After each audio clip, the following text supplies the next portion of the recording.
Algorithmic trading accounts for nearly 60 to 70% of all US equity trading. Some of the world's most advanced trading systems operate in microseconds, far beyond human reaction time. One of the most successful hedge funds has delivered over 30% annual returns over decades using quantitative models.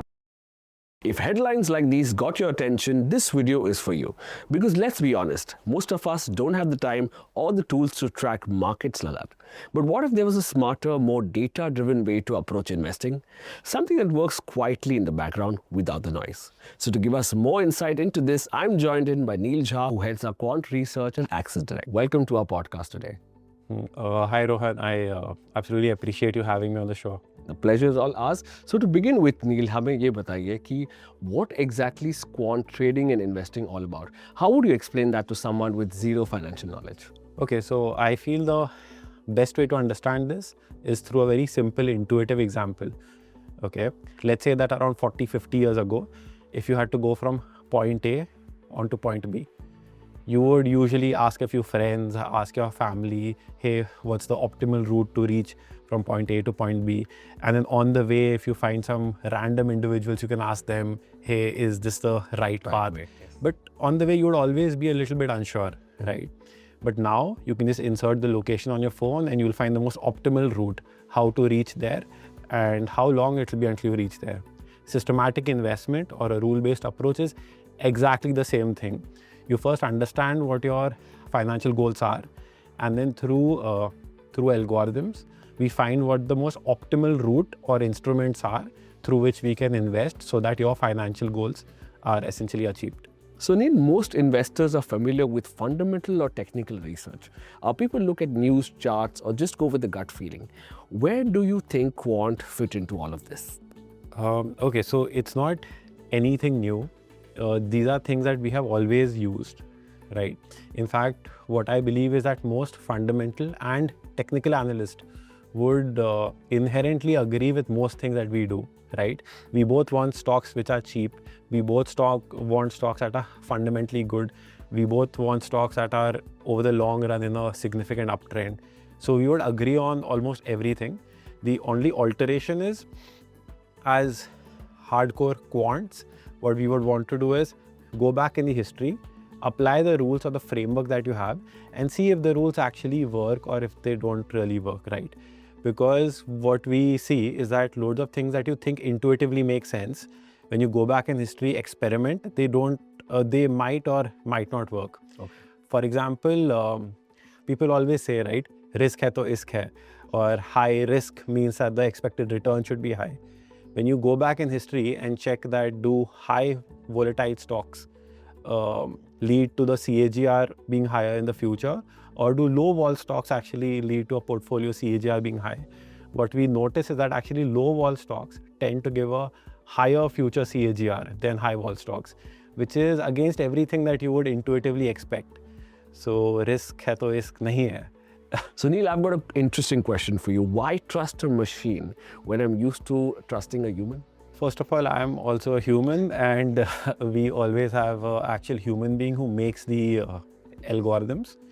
And the algorithms are mostly based on human experiences. Like Correct. Over the past years, after experimenting on millions of things, we find what actually works. And a human being makes the algorithms, and human beings also look after the algorithms in the sense that we always see what stocks, if we are building something in equity, what stocks has the algorithm bought, sold, etc. So a human is always there making sure that everything runs in a very smooth way. So humans are there, so please be assured that everything's fine. Right. So Neil, my next question is, if I'm an investor, what really changes for me with quant and how does it really help me take an informed decision? I'm sure any and all investor, there's some basic framework which you have, right? For example, if you're a long-term equity fundamental value investor, there's some framework that you'll already have. Right. Because it's not feasible to screen through all stocks. Even if my universe is just Nifty 500, I can't actually go and read the annual reports of all of the stocks. Right. There's some sort of screener which I have. So all that we say is that, hey, what if we go back in history and implement the screen over the past 15 years so that we know how well the screen actually works. This would help you because there's some sort of return expectation that you will have. That okay, based on these 8-9 rules, I can expect maybe a 15%, 16% gain in a year. So there's some return expectation which you have. And after you have that, then you can make changes to your rules or alterations to the rules and see if there's any way to improve it. Correct. If you want to go one step more ahead, or if you want to go one step ahead, you can maybe see that what investing style works in which macroeconomic environment. Right. So these are a few alterations that you can make if you are shifting from a purely fundamental based investing framework to more of a rule-based investing framework. This is how rule-based investing can aid any ordinary investor out there who's not been introduced to it as of now. So Neil, does quant research help in managing risk or reducing emotional decision making when markets are volatile? Because markets sometimes can get stressful, does quant actually help you avoid panic decisions? Yeah, I think it absolutely helps over here. The main reason why is since you have applied the rules which you have, right? And you apply the rules historically over the past 15, 18 years. So there's some sort of return expectation which you have. That okay, through this algorithm, 16%, for example, is what I can earn in a year. Right. Now, while I've applied it historically, it will not be the case that every single year that is a gain that you'll make. Various market cycles are there, and every algorithm also through various cycles it goes. Now, historically also I would have seen that okay, over a 6-week period or 8-week period, the algorithm fails. Correct. Maybe when the market's ball is exceptionally high, the algorithm's not working and a loss I might see. But since in the history I've already seen that okay, for a 6 to 8 weeks I could make a loss. While I'm actually applying it and the market's wall spikes, I might actually see a similar environment. So since I've already seen this 6 to 8 week of environment where the wall is spiked and the algorithm might fail and a loss I might see, I would essentially be okay with it, or I won't be as anxious as I usually would have been because I've already seen the algorithm failing in certain market environments. So it for sure helps you reduce the anxiety that you have.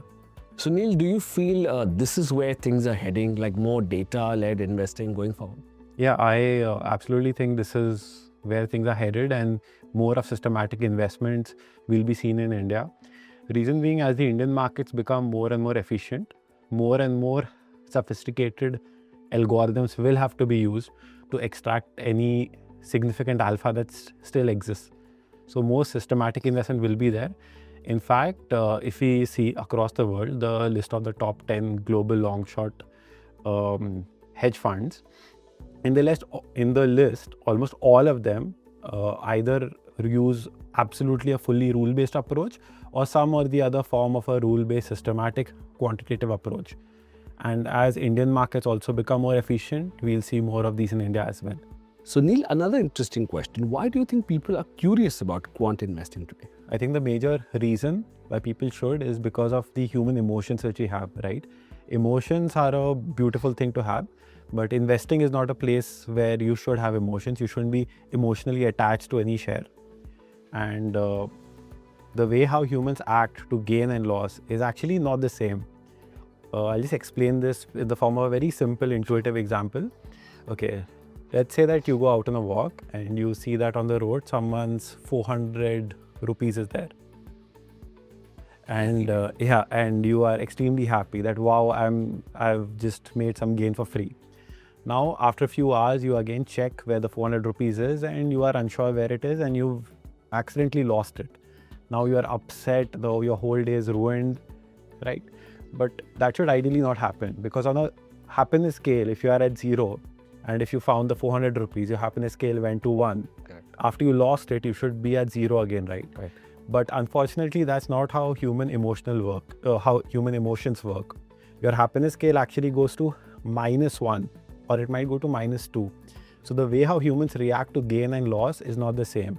Loss hurts us on an average 2 times more than what a gain would make you happy. And this has a very significant impact while you choose to invest in equities. Now here I can share a very simple example of how this might play out while you choose which shares to invest in. Let's say that as an investor, your main goal is to pick stocks which are long-term in uptrend, right? You want stocks in an uptrend and you keep searching for stocks which are in uptrend. Now let's say in the share market, something horrible happens, and out of the 15 stocks that you're holding in your portfolio, 6 see a very sharp fall. Now you wait, but the stocks keep seeing a fall. Now some stocks are down 15%, 20%, 30%, 40%, and you are still holding onto the stocks with the hope that they will go back up to zero and then up, which usually the likelihood of that happening is not very high. Yes. Right. So this happens to everyone because humans have something called as loss. Humans have something called as loss aversion, where people don't want to book the loss. Yes. We want to hold on to it with the hope that it will go back up. Yeah. So as these human issues are there, we hold on to, after a few years, what you'll notice is that your net portfolio, you are just holding on to the stocks that are not going up. They are just seeing a sharp fall, and you have this hope that, okay, they'll go back up to zero, Yeah. and then uske bhi upar. Where investors hold on to a portfolio where stocks are not going up, but they're just falling, but they don't exit it because the fear that the loss is now actualized is called as disposition effect. And on the other hand, as soon as the stock goes up even a little bit, maybe 4%, 5%, they want to exit it. They want the gain so that I can make the gain and then just exit, because the loss hurts me so hard that I don't want to face the loss again. So these human issues or these human emotional biases, these human emotional angles always play a role while you choose which stocks to invest in. And a rule-based or a systematic approach helps you remove these emotions and follow the rules irrespective of what happens. So using these approaches, not only do you avoid such emotional issues, but we have algorithms that can help you exploit them as well. And if someone's watching this and thinking, okay, this makes sense and I want to try this, Neil, how do they get started, especially on a platform like Axis Direct? So on the website and app both, we have under the Axis Intellect name, we have 3 investment tools which are available.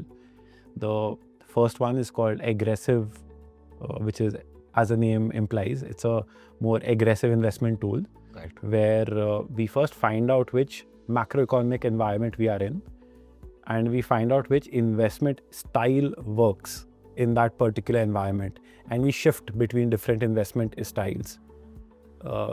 But yeah, as the name implies, it's for a more aggressive investor. On the other hand, Balance AI is the second investment tool that we have, which exploits, as I said earlier, something called as low risk anomaly, where it first finds stocks which are fundamentally great. Within them, it finds stocks whose risk is the lowest. So it exploits the thesis of risk hai to risk nahi hai. Yes.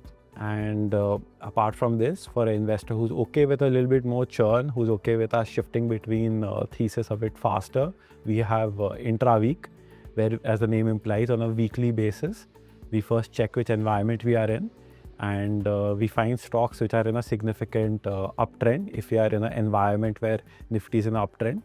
On the other hand, if Nifty sees a sharp fall or volatility sees a sharp spike, we shift to stocks whose vol is a bit low so that we can safeguard the investors when the vol is high and be more aggressive when the Nifty is more on uptrend.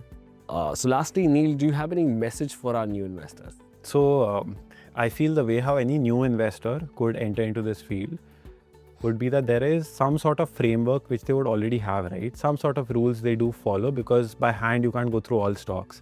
So the preset screeners which they use right now, I would urge them to apply those screeners historically and see how it works.